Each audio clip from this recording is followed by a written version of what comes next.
Assim como o irmão Chiquinho Brazão, Domingos Brazão chora em depoimento no STF e diz nunca ter visto Rony Lessa, assassino confesso de Marielle Franco. E você vai ver também. Instituto Sou da Paz mostra que mortes pela polícia de São Paulo crescem 78% em 2024. 2 em cada 3 vítimas são negras. A Polícia Militar apreendeu um bloqueador de sinal de GPS, inclusive de drones, durante uma operação no complexo de favelas do Chapadão, na zona norte do Rio de Janeiro. De acordo com a PM, os agentes faziam policiamento na comunidade quando foram atacados. Houve confronto e 2 suspeitos foram atingidos. Um terceiro suspeito foi preso. Na ação, a polícia encontrou 2 fuzis, 3 carregadores de fuzis, uma pistola e drogas. A Polícia Civil de Manaus pediu a prisão preventiva de um grupo de jovens infratores que aparecem nas redes sociais com armas, disputando rachas e até agredindo moradores em situação de rua. Hoje cedo, os agentes cumpriram mandados de busca e apreensão. Os policiais apreenderam equipamentos eletrônicos, munições, celulares e mais de $3 mil, cerca de R$18 mil em espécie. Todo o material foi apreendido e encaminhado à perícia. Os suspeitos foram identificados como Henrique Benigno Lima, de 20 anos, Marcos Vinícius Mota da Silva, de 18 e Pedro Henrique de Carvalho Baiama, de 21. O caso ganhou repercussão após Pedro Henrique gravar um vídeo dele dentro de um carro atirando para o alto. Segundo a polícia, ele faz parte de uma quadrilha que tem aterrorizado moradores de Manaus. Se for unir na Bravanel, tu vai dar uma agora. De acordo com as investigações, o grupo sai pelas ruas da cidade causando destruição e violência. Em vídeos compartilhados nas redes sociais, eles também são vistos jogando bebidas em pessoas em situação de rua. Henrique aparece nas imagens participando de rachas em ruas residenciais e disparando tiros para o alto. Em uma das gravações, o grupo armado atira em postes de iluminação. Em outro, Marcos Vinícius aparece em frente a um espelho segurando um revólver. Nenhum deles foi encontrado pela polícia e são considerados foragidos. O Ministério Público do Rio de Janeiro denunciou os responsáveis pelos exames de HIV que resultou na contaminação de 6 pacientes transplantados no Rio de Janeiro. 6 pessoas foram denunciadas. Walter Vieira, sócio do laboratório PCS Lab Saleme, a coordenadora Adriana Vargas dos Anjos e os funcionários Jaqueline Iris Bacelar de Assis, Kleber de Oliveira Santos e Ivanilson Fernandes dos Santos. Todos foram presos em uma ação da Polícia Civil na semana passada. Além deles, o MP denunciou outro sócio da empresa, Matheus Salles Teixeira Bandoli Vieira. Eles são acusados de associação criminosa, lesão corporal grave e falsidade ideológica. Jaqueline ainda foi denunciada por falsificação de documento particular, porque apresentou um diploma falso de biomédica. O Ministério Público também pede à Justiça para substituir a prisão temporária dos envolvidos por preventiva. No Rio de Janeiro, a polícia realizou uma mega operação contra uma facção que começou a se organizar nos presídios fluminenses há 20 anos. Autodenominada Povo de Israel, a organização criminosa é responsável por aplicar golpes como o do falso sequestro, movimentando R$70 milhões em 2 anos. Agentes da Polícia Civil, do Ministério Público e da Secretaria de Administração Penitenciária estiveram em endereços de municípios do Rio e do Espírito Santo para cumprir 44 mandados de busca e apreensão. Entre os alvos estavam 5 policiais penais suspeitos de ajudar a facção Povo de Israel, que de dentro dos presídios usa celulares para aplicar golpes de falsos sequestros e extorquir comerciantes. O objetivo é sufocar financeiramente a quadrilha, que, segundo a investigação, usa empresas para lavar o dinheiro dos golpes.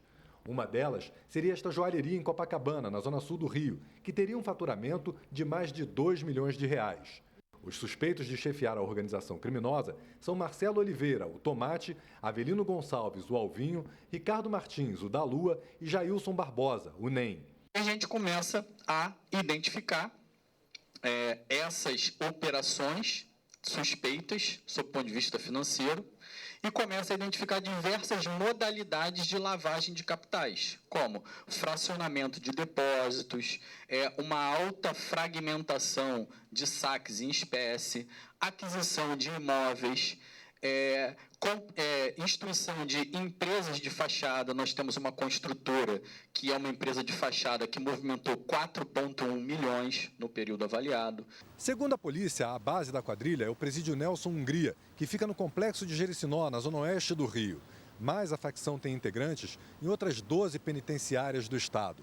A investigação aponta que somente entre janeiro de 2022 e maio desse ano, o grupo movimentou cerca de 70 milhões de reais. As investigações apontam que 18 mil presos fazem parte da facção, que começou a se organizar em 2004. Esse volume representa 42% da população carcerária. A maioria é de presos considerados renegados, como estupradores e pedófilos, e outros sem facção definida. Nos últimos 2 anos, a quadrilha foi responsável pela entrada de mais de 6 mil telefones nos presídios fluminenses. Para evitar novos golpes, a Secretaria de Administração Penitenciária informou que a aquisição de novos bloqueadores de celulares está em fase de licitação. O bloqueador que tem lá, ele é 3G, então ele ficou numa defasagem que não consegue alcançar efetivamente o bloqueio total.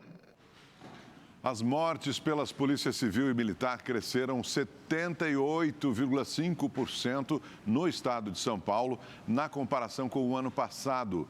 O levantamento é do Instituto Sou da Paz, a partir de dados oficiais da Secretaria da Segurança Pública Paulista.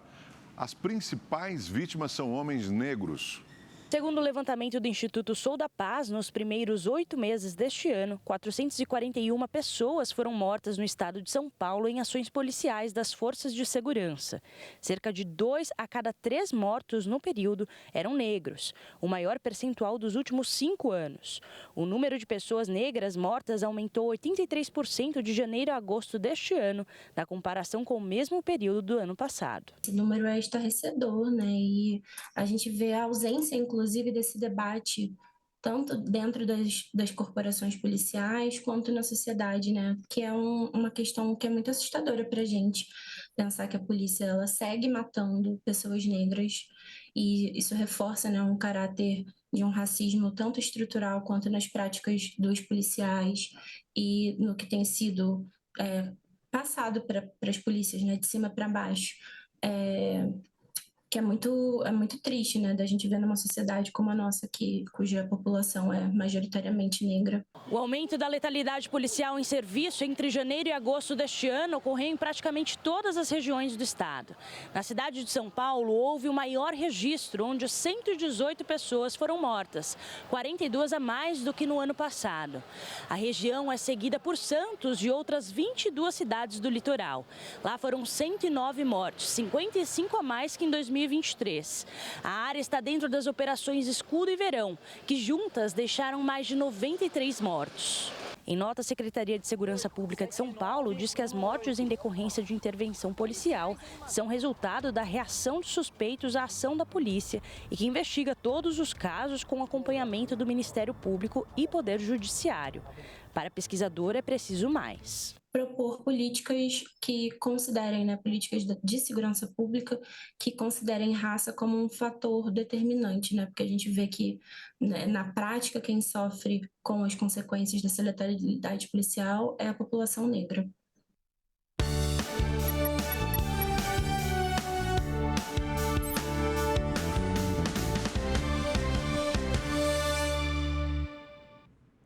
O número de pessoas que pretendem votar em nulo ou branco na eleição da capital paulista no próximo domingo aumentou em relação ao primeiro turno, de acordo com o Datafolha. Saímos às ruas para perguntar a eleitores o que eles acham da ideia de anular o voto ou votar em branco. Quase todos responderam que essa não é a escolha mais indicada. Se você está anulando o voto, e aí? Depois você vai reclamar com quem? Que você não votou em ninguém. Deixar em branco é você não opinar, não escolher o que fazer na sua cidade. Acho que é direito, né? Direito deles. Eu não aprovo, mas cada um tem sua escolha. Mesmo assim, 10% do eleitorado paulistano votou em branco ou nulo no dia 6 de outubro. Número que pode aumentar para 14% segundo pesquisa do Datafolha. No primeiro turno das eleições em São Paulo, mais de 660 mil eleitores votaram em branco ou anularam seus votos, superando a soma dos 6 últimos colocados. O número é elevado, mas ficou abaixo do primeiro turno das eleições de 2020, quando mais de 1 milhão de eleitores votaram branco ou nulo. Segundo este cientista político, esses dados podem significar uma falta de interesse pela política.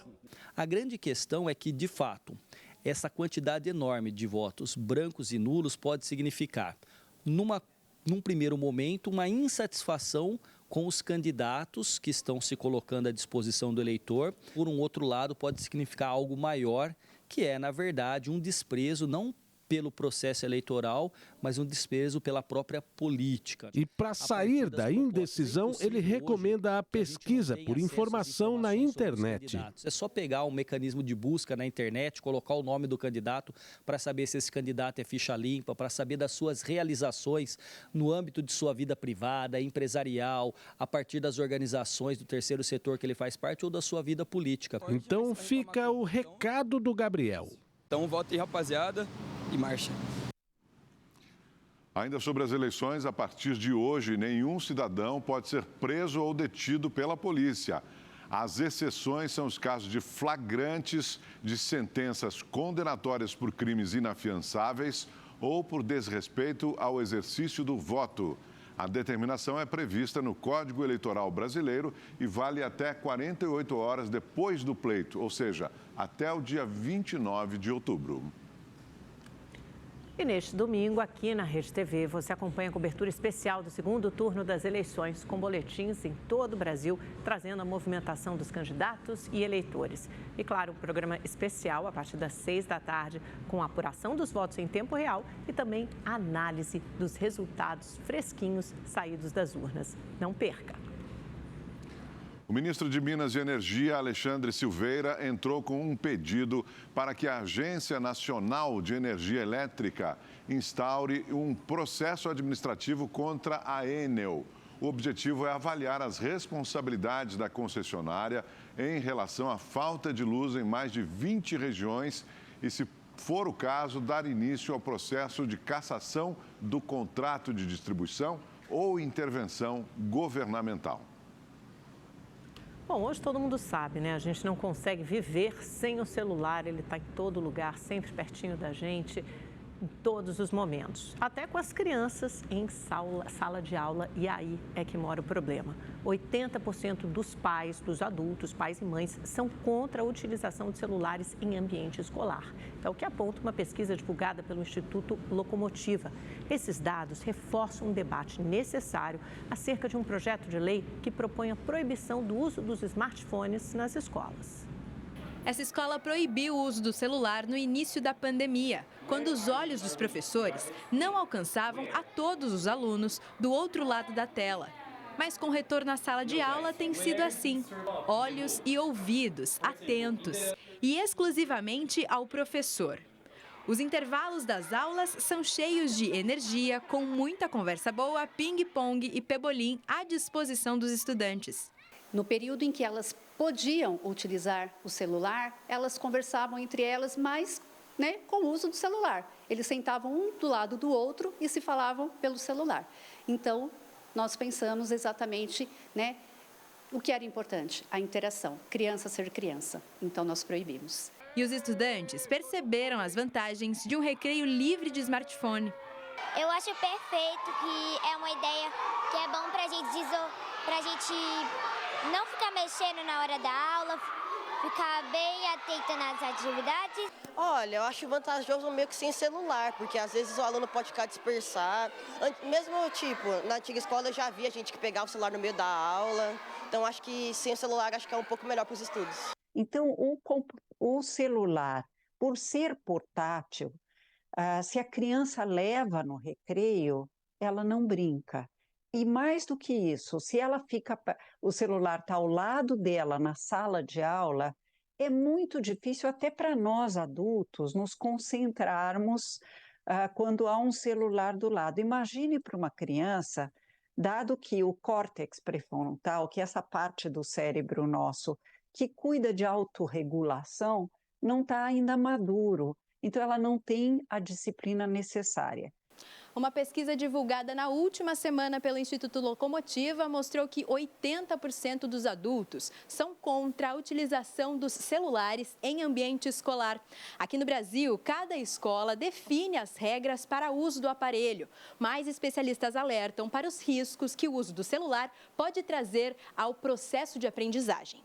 Nós vimos na pandemia que foi muito ruim para as crianças ficarem privadas de uma das competências importantes que a gente tem que desenvolver na escola, que é o contato com a sociedade mais ampla que só a família, do que só a família. Recentemente, o Ministério da Educação anunciou que está elaborando um projeto de lei que propõe a proibição do uso dos celulares nas salas de aula de todo o país. Lembrando, num determinado momento, eventualmente no começo do ensino médio, alguém tem que ensinar como é que se navega com segurança.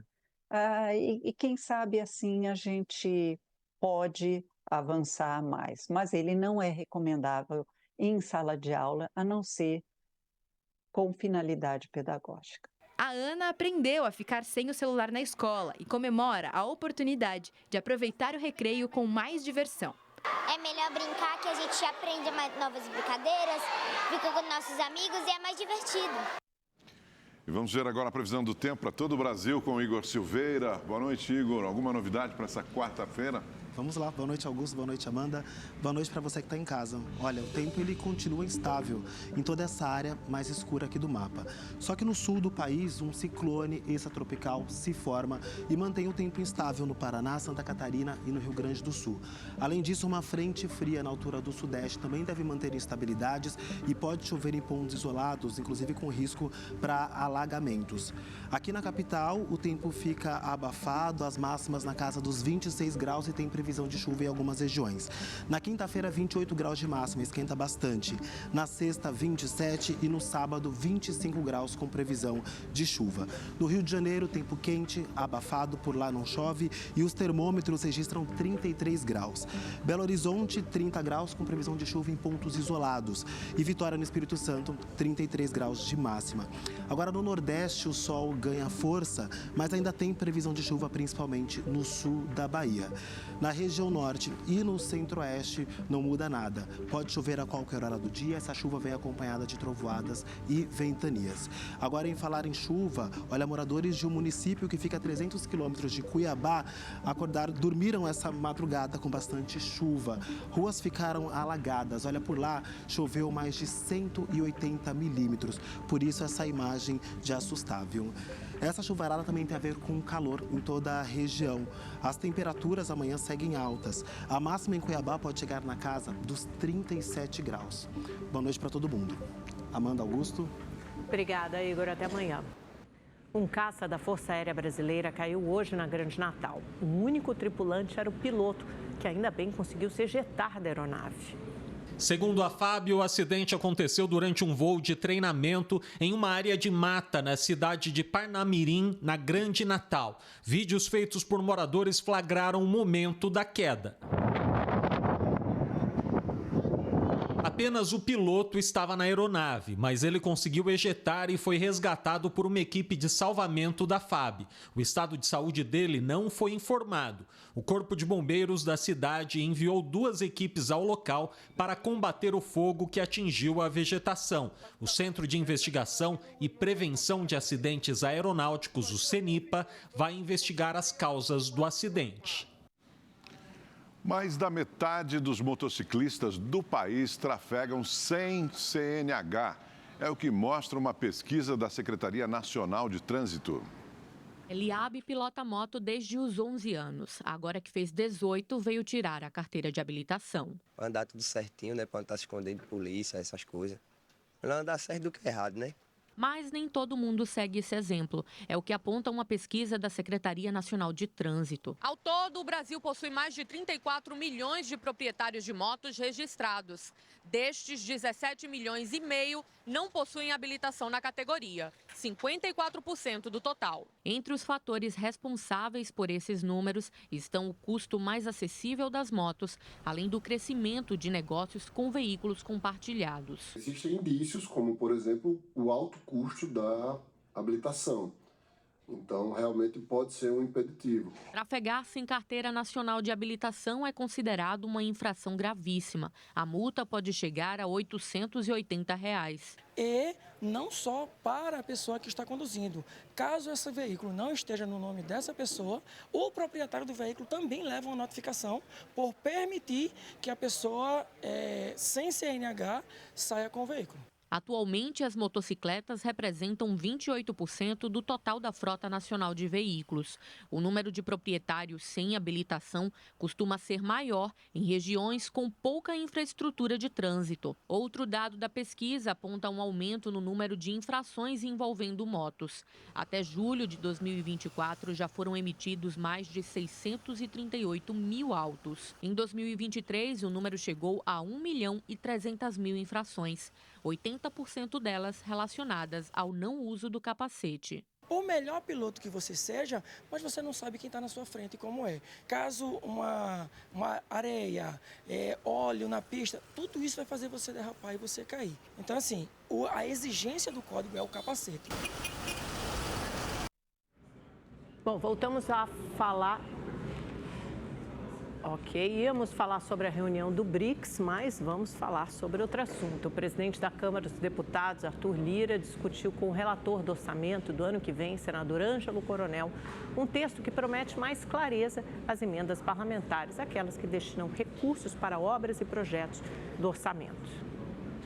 O pagamento dessas emendas está suspenso desde agosto por uma decisão do ministro Flávio Dino do Supremo Tribunal Federal. O ministro determinou que o Congresso e o Executivo definam critérios claros de fiscalização da destinação e aplicação dos valores. Entre as propostas avaliadas estão a redução de 20 para 10 do número de emendas que poderão ser apresentadas por bancadas dos estados. As emendas de comissão serão distribuídas por partidos e registradas no portal da transparência. Já as chamadas emendas PIX, que não têm destino declarado no orçamento, deverão ser especificadas pelas prefeituras e a aplicação dos recursos será fiscalizada pelos tribunais de contas. Avançamos naquelas determinações, naquelas questões feitas pelo ministro Dino, na questão da rastreabilidade, na questão da transparência. Vamos ampliar o máximo possível para que fique bem claro, tanto para o Supremo Tribunal Federal como para a sociedade em si, o que cada parlamentar destinou para a sua base. As propostas ainda serão discutidas com o presidente do Senado, Rodrigo Pacheco. O relator também quer um encontro com Flávio Dino para que o ministro esteja por dentro do texto negociado. Em meio a essa discussão, Arthur Lira enviou uma manifestação ao STF onde defende a aprovação da proposta de emenda constitucional que limita o poder das decisões individuais dos ministros. A proposta, que já foi aprovada no Senado, estava parada na Câmara, mas foi desengavetada quando o ministro Flávio Dino decidiu suspender o pagamento das emendas parlamentares. No documento encaminhado ao STF, Lira declarou que o texto não apresenta nenhuma inconstitucionalidade e não interfere na autonomia da Corte. Para o presidente da Câmara, a proposta garante mais transparência e busca promover um aprimoramento na atuação do Supremo. Antes de ir a plenário, a PEC ainda precisa passar por análise de uma comissão especial. No segundo dia de depoimentos dos réus acusados de mandarem assassinar Marielle Franco, Domingos Brazão, conselheiro do Tribunal de Contas do Rio de Janeiro, negou ter participação no crime. O repórter Igor Damasceno acompanhou a audiência e traz de Brasília ao vivo as informações para a gente. Como é que foi esse depoimento? Conta para a gente, Igor, por favor. Boa noite. Augusto, boa noite a você, também a Amanda, boa noite a todos que nos acompanham. Nesse segundo dia, os depoimentos duraram mais de 7 horas. Terminaram há pouco tempo, há cerca de 20 minutos. Domingos Brazão deu praticamente a mesma declaração que o irmão dele, o deputado federal Chiquinho Brazão, o primeiro a ser ouvido, isso na tarde de ontem. O conselheiro do Tribunal de Contas do Rio de Janeiro negou que tenha conhecido Rony Lessa, que é o delator e autor dos disparos contra a vereadora Marielle Franco. Disse também que viu Lessa pela primeira vez na televisão, quando ele já era apontado como o autor dos disparos. De acordo com o inquérito da Polícia Federal, os irmãos Brazão teriam contratado Rony Lessa por 10 milhões de dólares para cometer o crime. O motivo seria porque a vereadora Marielle Franco já estava se preparando para fazer uma denúncia de grilagem de terra por parte dos irmãos Brazão. Isso em Jacarepaguá. No depoimento, o réu negou que ele e o irmão dele tenham envolvimento nesse tipo de crime e reafirmou que Chiquinho Brazão tinha um bom convívio com Marielle Franco. Domingos Brazão está preso em Porto Velho, Rondônia, desde março deste ano. Todos os réus estão presos em penitenciárias diferentes para não comprometer o processo investigativo. As audiências no Supremo Tribunal Federal ocorrem e também são coordenadas pelo gabinete do ministro Alexandre de Moraes, que é o relator desta ação penal no Supremo. Todos os réus devem ser ouvidos até sexta-feira. Amanda e Augusto. Aconteceu hoje em Londres o segundo dia de julgamento da ação coletiva internacional que pede reparação financeira em Minas Gerais pelos danos causados pelo rompimento da barragem de rejeitos de minério em Mariana. Os advogados que defendem as vítimas da tragédia encerraram hoje as declarações iniciais.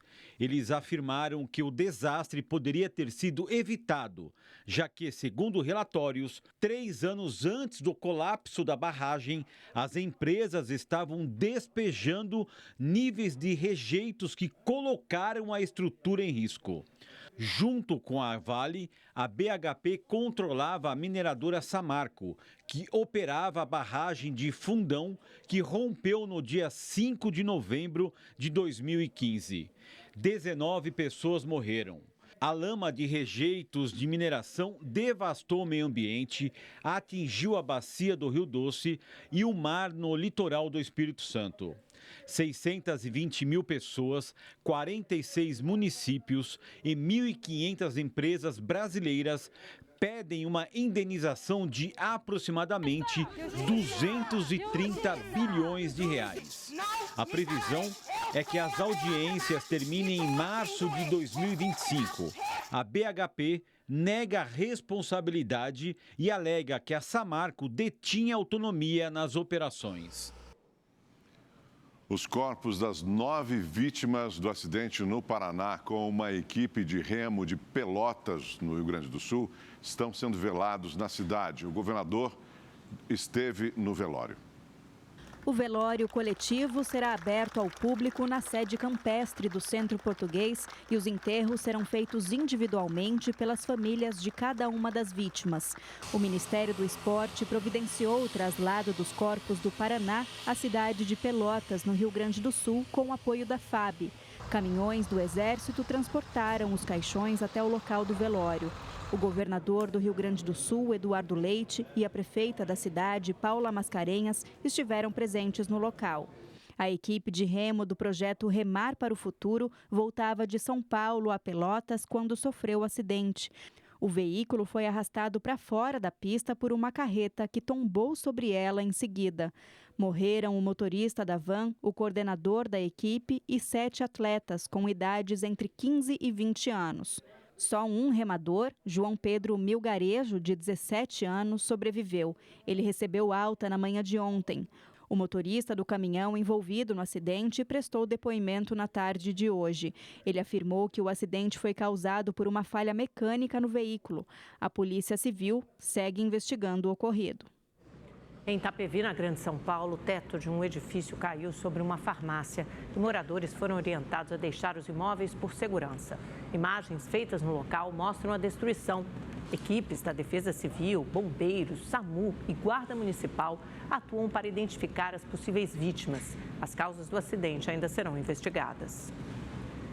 O Ministério da Agricultura proibiu a venda de 12 marcas de azeite de oliva, consideradas impróprias para o consumo. Segundo o Ministério, os produtos foram analisados pelo Laboratório Federal de Defesa Agropecuária e representam risco à saúde, pois não há comprovação da origem e composição. Quem insistir em vender os azeites terá o produto recolhido e poderá ser punido. A lista com as marcas proibidas pode ser encontrada no site do Ministério da Agricultura. E voltamos a falar sobre a reunião do BRICS, que acontece na Rússia. O presidente Lula, que não pôde estar presente por causa desse acidente doméstico, quando ele caiu no domingo no banheiro, bateu com a cabeça, foi aconselhado pelos médicos a ficar no Brasil e evitar viagens longas de avião. Mas ele conversou hoje pela manhã com o presidente da Rússia, Vladimir Putin, e acabou, e depois o Itamaraty divulgou uma nota oficial, O que eles conversaram, o Marcos Amoroso, diretamente de Brasília.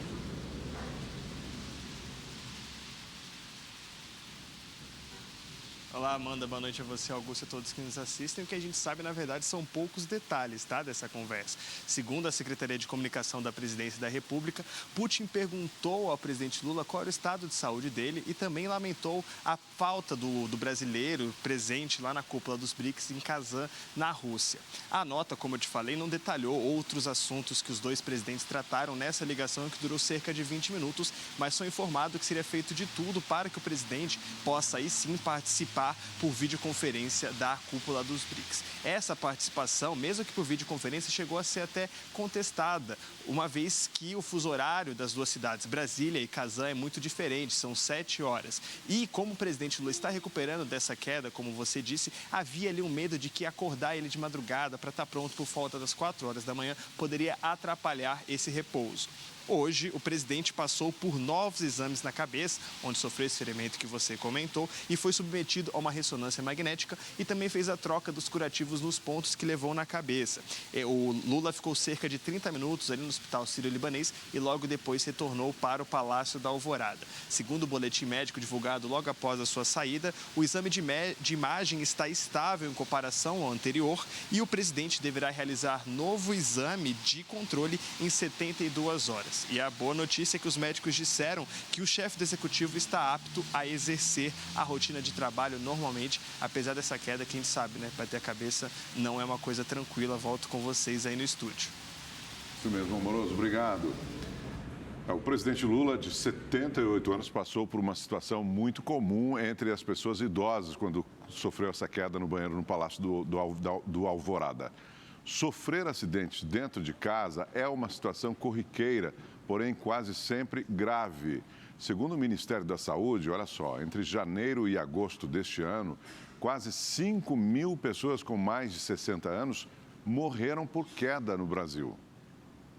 Essas imagens são de Dona Yolanda no hospital após sofrer um grave acidente doméstico. Pensei que tinha mais um degrau, pisei, falsi e rodei numa rampa que tinha. Tive 5 fraturas só no rosto e o joelho, a patela do joelho. Segundo dados do Instituto Nacional de Traumatologia e Ortopedia, a estimativa é que 40% dos idosos com 80 anos ou mais sofram quedas durante todo o ano. Só na cidade de São Paulo, quase 8 mil pessoas com mais de 60 anos caíram entre janeiro e setembro deste ano. Com o avanço da idade, na verdade, o ambiente interno de casa, ele também começa a oferecer alguns riscos, Tanto que a gente sempre orienta que os pacientes, na verdade, tenham alguns cuidados básicos, que na verdade, a gente tenta controlar ao máximo, prevenir esses acidentes. No último sábado, o presidente Lula, que tem 78 anos, sofreu um corte na região da nuca após cair no banheiro do Palácio da Alvorada, em Brasília. Ele teve uma contusão, mas com certeza poderia ter sido algo mais grave, se essa queda tivesse uma outra intensidade ou se ele caísse num local que oferecesse muito risco. De janeiro a agosto de 2023, quase 5.000 pessoas com mais de 60 anos morreram por queda no Brasil. Este ano houve um aumento de 475 mortes durante o mesmo período.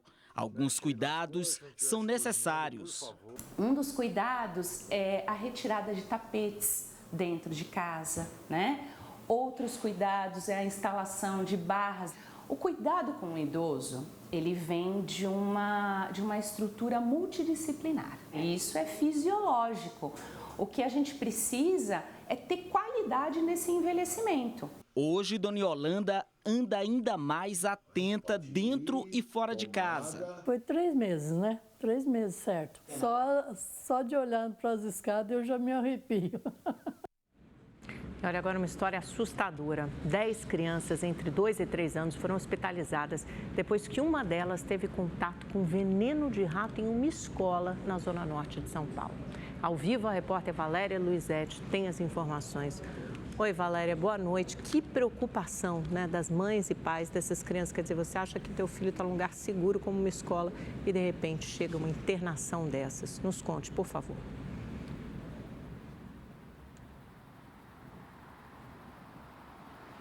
Pois é, exatamente. Boa noite, Amanda, Augusto, a todos que nos assistem.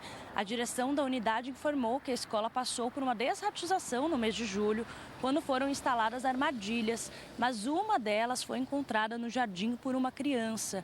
Uma das professoras viu a cena, retirou o produto e então fez a higienização das mãos das crianças, que foram então encaminhadas para atendimento médico. Como não houve ingestão do veneno, elas foram atendidas, ficaram em observação e então receberam alta. A Secretaria Municipal de Educação lamentou o caso e classificou a situação como um acidente. A diretora regional de educação abriu um processo para então apurar o incidente. A nossa equipe conversou mais cedo com algumas mães que estavam na porta da escola e mesmo sem as vítimas apresentarem sintomas de intoxicação, elas se mostraram bastante receosas com o que aconteceu com os filhos. Amanda e Augusto. Que horror. Obrigada, viu, Valéria? E olha, faltando apenas 5 dias para o segundo turno das eleições, os candidatos à Prefeitura de São Paulo cumpriram agendas com aliados políticos. O candidato à reeleição, Ricardo Nunes, do MDB, almoçou com o governador de São Paulo, Tarcísio de Freitas, e os 2 últimos ex-presidentes, Jair Bolsonaro e Michel Temer, na zona sul da capital paulista. É a primeira vez que Bolsonaro cumpre agenda junto à campanha do atual prefeito, que agradeceu o apoio dos 2 padrinhos políticos e disse que a eleição ainda não está decidida. Nós temos que trabalhar até o último momento. Essa ação de cada um de vocês, que nos trouxe até o segundo turno e vai poder nos levar à vitória, para quê? Para que a gente possa derrotar o extremismo, derrotar a inexperiência, derrotar tudo aquilo que a gente não quer para a cidade. Agora à noite, ainda acompanhado de Tarcísio e Bolsonaro, Nunes participou de um culto em uma igreja no bairro da Zona Sul.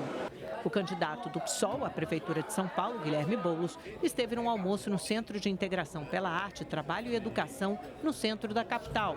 Depois, falou com a imprensa sobre os projetos para a população carente. A maior parte das entidades que fazem o acolhimento fazem um trabalho sério, verdadeiro. Veja o exemplo daqui do CISART, veja o exemplo do Padre Júlio Lancelotti. Quem não está fazendo o seu trabalho é a Prefeitura de São Paulo, que muitas vezes passa recurso insuficiente, recurso que não dá para uma alimentação adequada, recurso que não dá para acolher as pessoas de forma digna.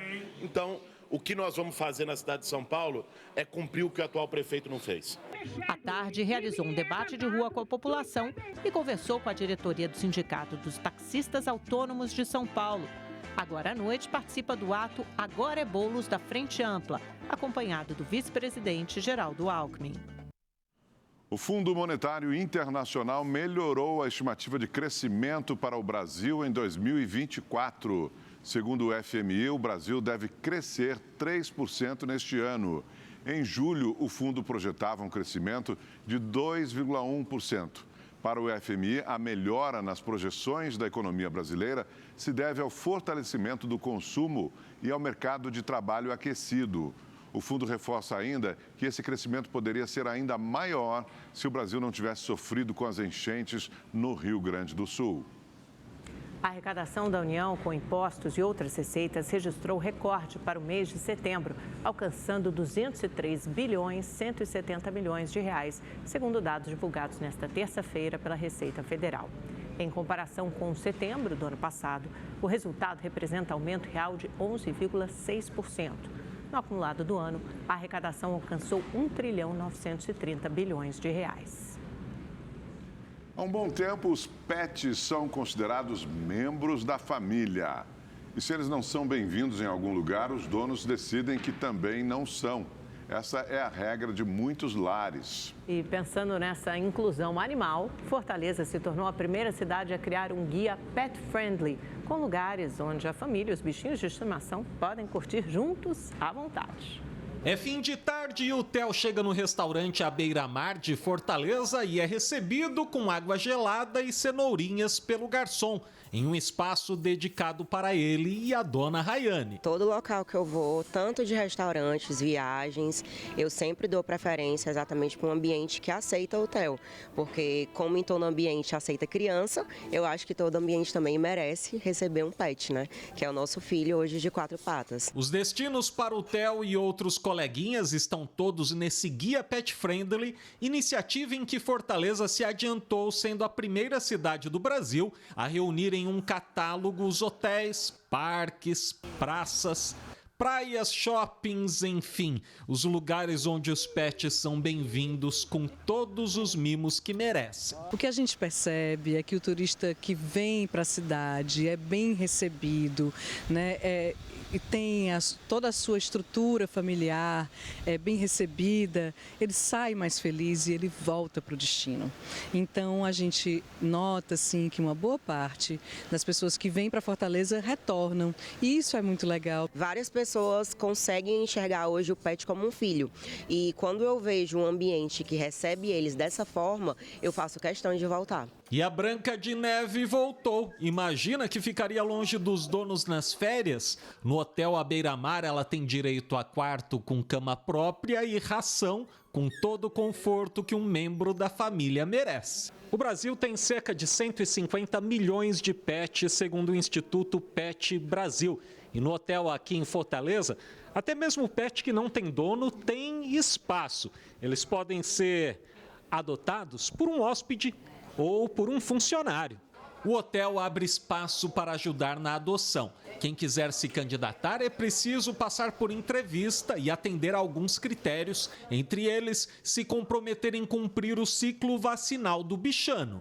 No caso, no mês de agosto, a cada pet hospedado, nós vamos doar um pacote de ração para a instituição, a Causa Pet. Em Fortaleza, o pet, seja ele da espécie que for, tem uma vida boa para cachorro. Sempre. E quando o assunto é criatividade, brasileiro dá aula. No Rio de Janeiro, um motorista por aplicativo fez do carro um karaokê.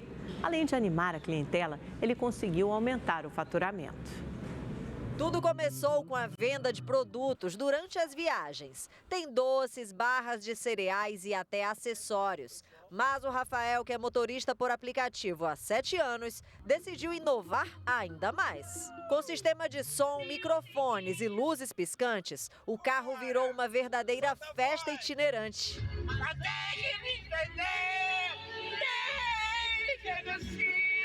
O karaokê ambulante melhorou as avaliações no aplicativo e vem garantindo uma clientela fiel. Gostam muito de ter essa possibilidade de cantar e de se divertir no carro.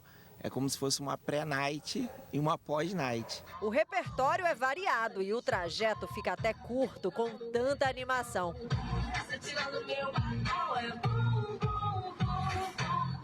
A ideia de transformar a viagem em uma experiência diferente para o cliente surgiu há 1 ano e meio.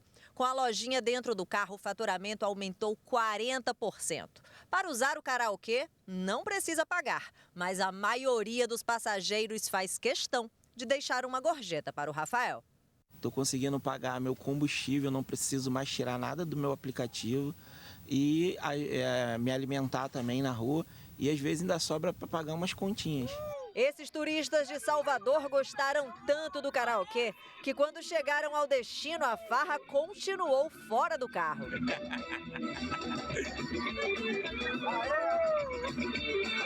É mesmo impossível não se empolgar. Até eu entrei no clima. E nessa loucura de dizer que não te quero, vou negando as aparências, disfarçando as evidências. Os passageiros que se preparem, porque esse motorista promete mais novidades pela frente. Esperem cenas para os próximos capítulos.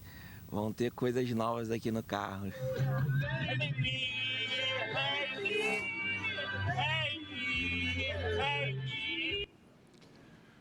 Olha, uma equipe de pesquisadores chineses divulgou a identificação do menor ovo de dinossauro completo já encontrado no mundo. A descoberta ocorreu em 2021, durante uma expedição em Guangzhou, na China, onde os pesquisadores localizaram 6 ovos fossilizados que tinham uma superfície ondulada. O fóssil mede 20 milímetros, parecido com um dedo polegar humano. Esses ovos datam do período Cretáceo Superior, há mais de 80 milhões de anos. O Rede TV News fica por aqui. Uma ótima noite para você. Até amanhã. Boa noite para você.